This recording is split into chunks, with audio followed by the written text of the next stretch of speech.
ప్రభుత్వం ఇది. రెజల్యూషన్ వ్యతిరేకం చేస్తారని ఎవరు అనుకోలే ఇక్కడ. ఎవరు కూడా వ్యతిరేకం చెప్పడం లేదు.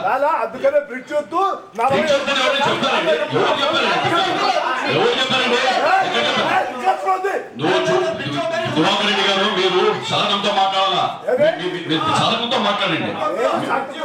మరి అబాయిచాలని మాట్లాడితే ఆ భాష బాగలేదు.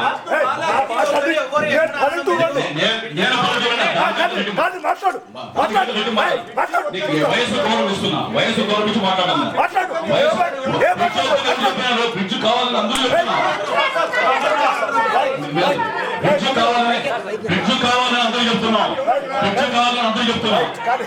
రెజల్యూషన్ తీర్మానం వ్యతిరేకం చేస్తున్నారా? చేయడం లేదు కదా. రెజల్యూషన్ వ్యతిరేకం చేయడం లేదు కదా.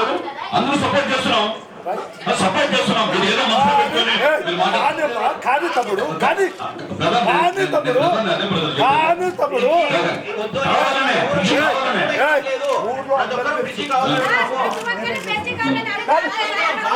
బ్రిడ్జ్ కావాలని చెప్తున్నాము. ఏకగ్రీవంగా తీర్మానం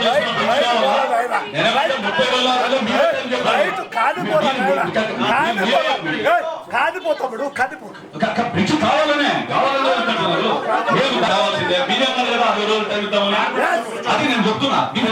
మీరు మళ్ళీ ఎవరో అబ్జెక్షన్ చేస్తున్నారంటే మేము అక్కడ ప్రొవైడెడ్ వాళ్ళు బీద వాళ్ళ పిలిపించి 30 రోజులు 60 రోజులు టైం పెట్టి టైం చూస్తే చేద్దాం. అంతేగాని ఎవరో అది 30 రోజులు కుదించాలో 60 రోజులు కుదించాలో ఆలోచన కూడా లేదు. ఎవరికైనా ఆలోచన ఉంటే దాన్ని మనం వాళ్ళు వదిలిపెట్టడం ఏం చేయలేదు.